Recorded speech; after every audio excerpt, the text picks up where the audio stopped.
الحمد لله الذي أنعمنا بنعمة الإيمان والإسلام.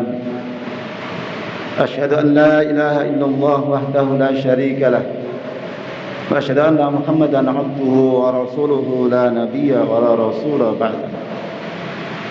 اللهم صل وسلم وبارك على سيدنا مولانا محمد وعلى آله وأصحابه أجمعين. أما بعد فيا عباد الله أوصيكم ونفسي بتقوى الله فقد فاز المتقون. كما قال الله تعالى في القرآن الكريم: أعوذ بالله من الشيطان الرجيم. بسم الله الرحمن الرحيم. يا أيها الذين آمنوا اتقوا الله حق تقاته ولا تموتن إلا وأنتم مسلمون. Sadaqallahul azim wa sadaqa rasulul karim wa nahnu ala dzalika minasy syahidin. Ma'asyiral muslimin jamaah Jumat rahimakumullah. Pertama dan utama khatib berwasiat kepada diri khatib khususnya dan jamaah sekalian, marilah kita senantiasa meningkatkan takwa kita kepada Allah Subhanahu wa taala dengan senantiasa melaksanakan perintah-perintahnya dan menjauhi larangan-larangannya. Imtitsalu awamiri wa ijtinabin nawahi.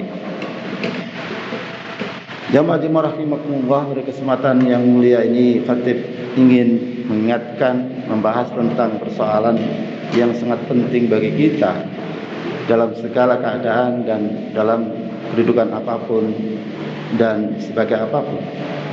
Sebagai seorang muslim punya kewajiban untuk mengagungkan syiar-syiar Allah Subhanahu wa taala. Ma'asyiral muslimin jamaah rahimakumullah.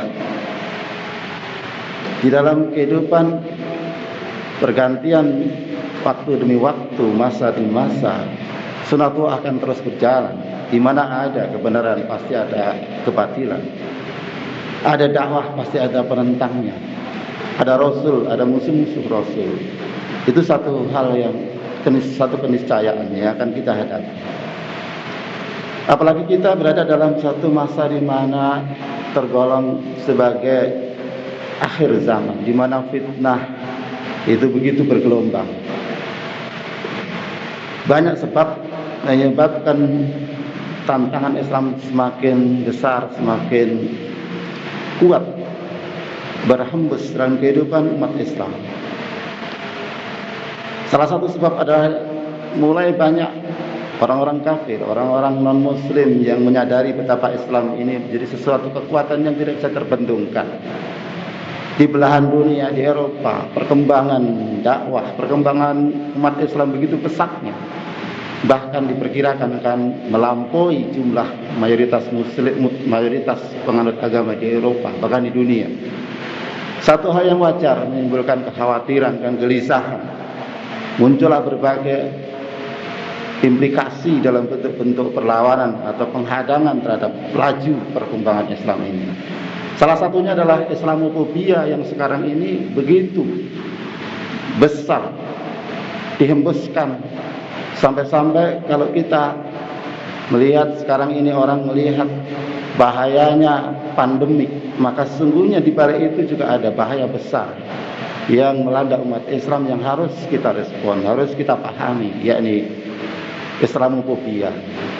Muncul dalam berbagai bentuk aktivitas, berbagai komentar, melalui berbagai media, melalui berbagai tulisan. Semakin kuat, semakin santer. Tujuannya apa? Targetnya apa? Memadamkan cahaya Allah, memadamkan cahaya Islam, memadamkan syiar-syiar Allah. Apa syiar-syiar Allah itu? Yakni nama-nama Allah, sifat-sifat Allah, kitab-kitab Allah, rasul-rasulnya, dan tentu dzurriyyah para rasul itu. Kemudian para walinya, ulamanya, para ulamanya, dan masjid-masjid dan simbol-simbol kebesaran Allah yang ada di muka bumi ini. Ini merupakan satu sasaran yang menjadi target gerakan Islamofobia atau didukung oleh berbagai bentuk perlawanan orang-orang kafir dan munafik terhadap umat Islam. Masyarakat muslimin jamaah Jumat rahimakumullah, Al-Quran sudah mengingatkan pada kita dalam surat As-Saff ayat 7 sampai 8. A'udzubillahi minasyaitonir rajim. Wa man adlamu mimman iftara 'ala Allahil kadhiba wa huwa yad'a ila al-Islam. Wallahu la yahdil qaumadh dhalimin. Yuriduna liyutfi'u nurallahi bi afwahihim wallahu mutimmu nurihi walau karihal kafirun. Dan siapakah yang lebih zalim dari orang-orang yang mengada-adakan kebohongan sebagai bentuk kebohongan, sedangkan dia diseru kepada Islam dan Allah tidak memberikan petunjuk bagi orang-orang yang zalim.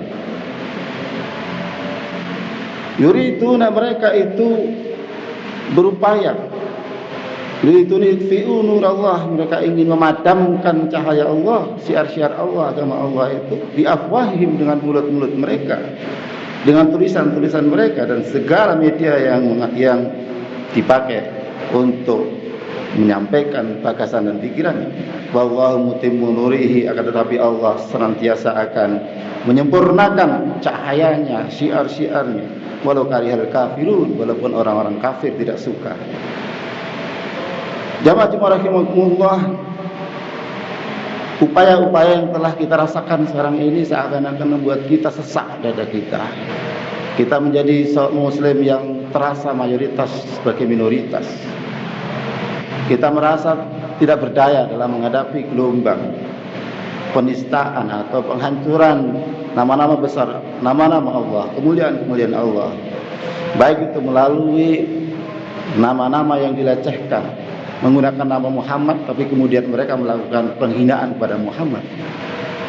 Kemudian mereka menulis dengan tulisan-tulisan yang begitu banyak di medsos, begitu banyak, yang intinya adalah bagaimana mereka ini menjadikan Islam ini menjadi hina, menjadi asing, menjadi negatif, menjadi sesuatu yang menakutkan bagi masyarakat kalau Islam itu dilaksanakan.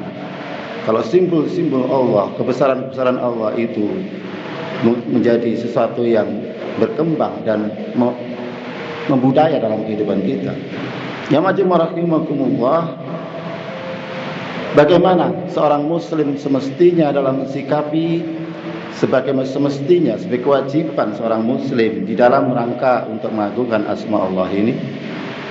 Tentu kita harus berkaca kepada orang-orang yang layak menjadi contoh di dalam rangka mengagungkan asma Allah.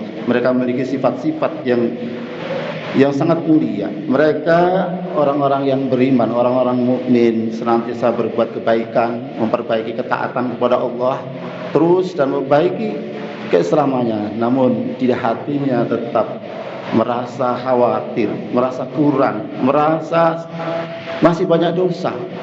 Mereka berbuat sebaik-baiknya, tapi hatinya masih khawatir, masih gelisah. Kalau Allah tidak menerimanya, kalau Allah tidak menjadikan kita ini mulia. Sedangkan orang-orang munafik, orang-orang kafir sebaliknya, mereka selalu berbuat keburukan, membuat keonaran, membuat kemaksiatan, kerusakan. Tetapi mereka masih saja tenang-tenang saja. Mereka tidak merasa takut, mereka penuh harap, mereka optimis. Padahal mereka senantiasa berbuat keburukan. Ini bedanya orang-orang yang makmur, orang yang mengagungkan asma Allah, syiar Allah, dan orang-orang yang berusaha untuk menutupi cahaya Allah. Orang-orang beriman akan senantiasa banyak menangis, khawatir Allah tidak menerima kebaikannya, ibadahnya dan sebagainya. Sedangkan orang-orang berbuat maksiat, mereka banyak tertawa, puas, melakukan kemunafikan, melakukan kerusakan, melakukan kezaliman kepada rakyatnya, kepada anak buahnya, pada masyarakat. Mereka tidak merasa gelisah, mereka masih bisa tertawa, bahkan melambaikan tangannya dengan begitu bangganya. Nauzubillahi min dzalik. Merasa senantiasa diawasi Allah. Inilah sifat orang-orang yang mengagungkan Allah dimanapun dia, sebagai apapun, dalam kedudukan dan status apapun, dia senantiasa berupaya agar Allah mengampuni dosa-dosanya. Orang-orang yang beriman akan senantiasa melihat dosa-dosanya bagaikan gunung yang besar di hadapannya, dan dia senantiasa khawatir kalau gunung itu menimpanya.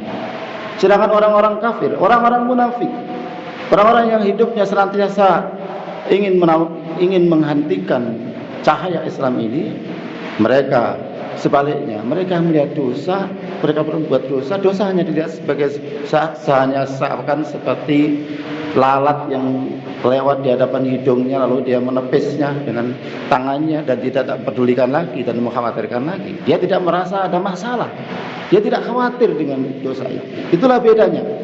Marilah kita lihat dalam diri kita, apakah terhadap dosa, terhadap apa yang kita lakukan ini kita merasa khawatir, merasa takut kepada Allah, merasa hati kita gelisah, atau seperti orang-orang yang berbuat dosa tetapi dia cuek saja, dia apatis saja, dia tidak merasa beban sama sekali. Inilah orang-orang munafikin. Nauzubillahi min dzalik. Orang-orang munafik takut kepada manusia, lebih takut kepada manusia dan tidak takut kepada Allah Subhanahu wa taala. Yastakhfuna minan nasi wa la yastakhfuna minallahi wa huwa ma'ahum. Demikian Allah berfirman dalam surat An-Nisa ayat 108. Mereka itu takut kepada manusia, tetapi mereka tidak takut kepada Allah, padahal Allah senantiasa bersama mereka, bersama Dia.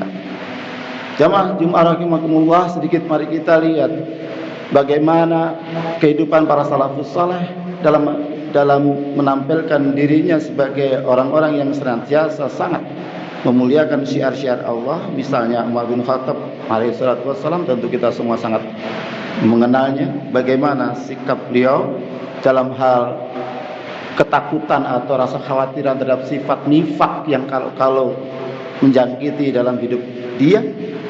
Itu satu ketika Umar bin Khattab ini dalam keadaan dia merasa takut dan menangis, lalu mendatangi Hudzaifah.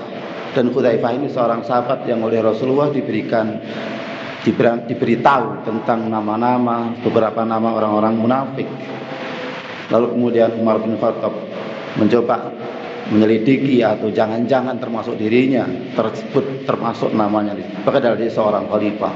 Siapa yang meragukan keimanan Umar bin Khattab, kejujuran Umar bin Khattab, amanah Umar bin Khattab. Tetapi kalau kita lihat pribadinya dalam menempatkan keagungan Allah, menempatkan dirinya di hadapan Allah begitu mengagumkan. Dia bertanya, wahai Hudzaifah, apakah engkau yang diberitahu oleh Rasulullah terhadap nama-nama orang munafik itu, apakah namaku terdapat di dalamnya? Maka kemudian Hudzaifah menjawabnya bahwa dia tidak ada nama. Bahkan dalam satu kesempatan yang lain ketika Umar bertanya, apakah ketika berada di tengah-tengah para sahabat, di sana juga ada Hudzaifah. Dia bertanya, wahai saudara sekalian, apakah ada yang ingat tentang hadis tentang fitnah? Maka kemudian lagi-lagi Hudzaifah menjawabnya, saya. Apakah engkau akan menjelaskan, membukanya dengan sungguh-sungguh? Ya, saya akan membukanya dengan sungguh-sungguh. Lalu seperti apa Rasulullah menjelaskan tentang fitnah itu? Nah, kemudian kita menjawabnya bahwa sikap kerasnya suami kepada istrinya dalam hal harta dan kezaliman atau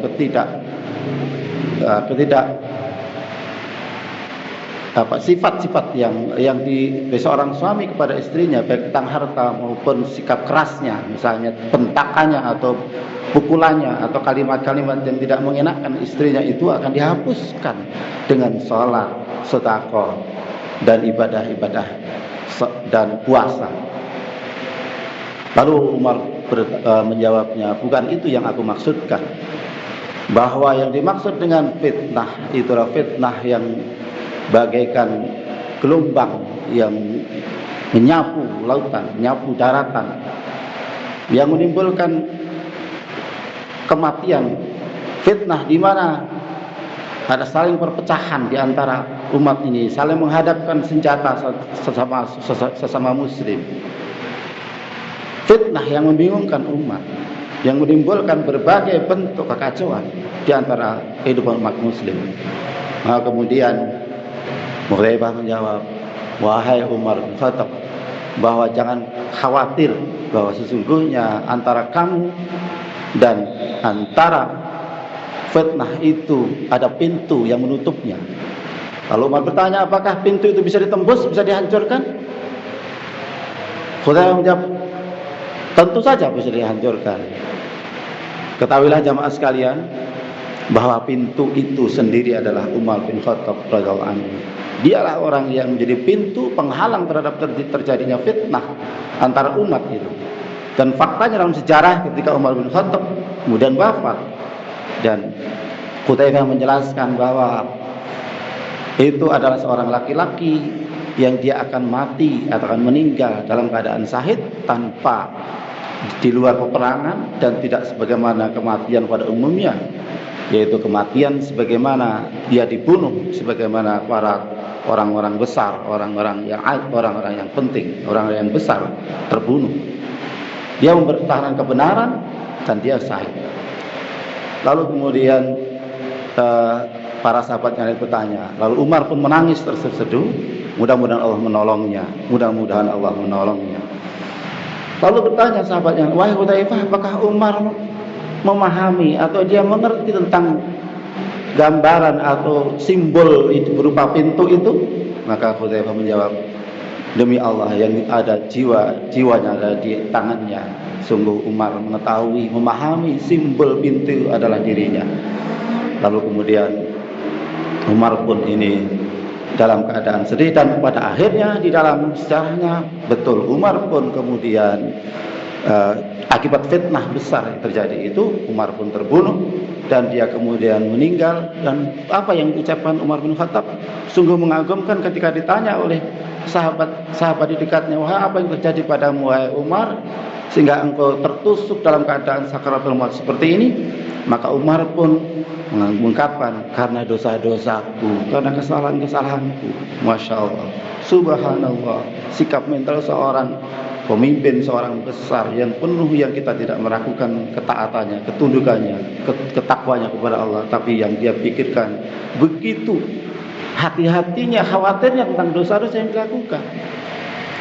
Dia meninggalkan dalam keadaan darah mengalir. Umar pun kemudian masih mengungkapkan kata-kata yang sering dia ucapkan, seandainya aku ini sebagai batang pohon yang ditebang, seandainya ibu tidak melahirkan aku, seandainya aku tidak hidup di dunia, seandainya aku tidak diciptakan.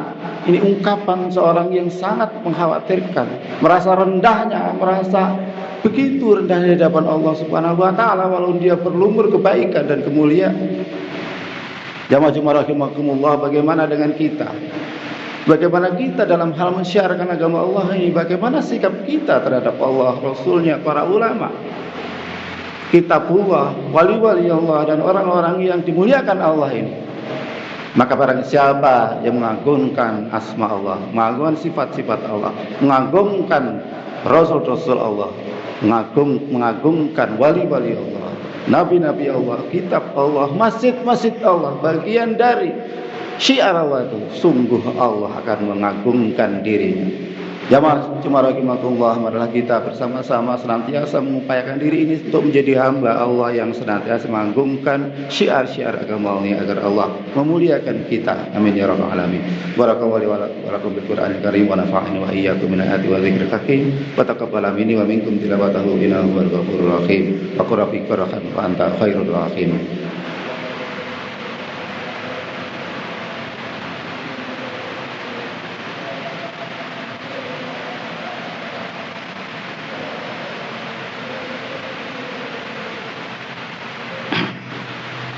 Innal hamdalillah wassalatu wassalamu ala rasulillah wa ala alihi wa ashabihi wa man walah.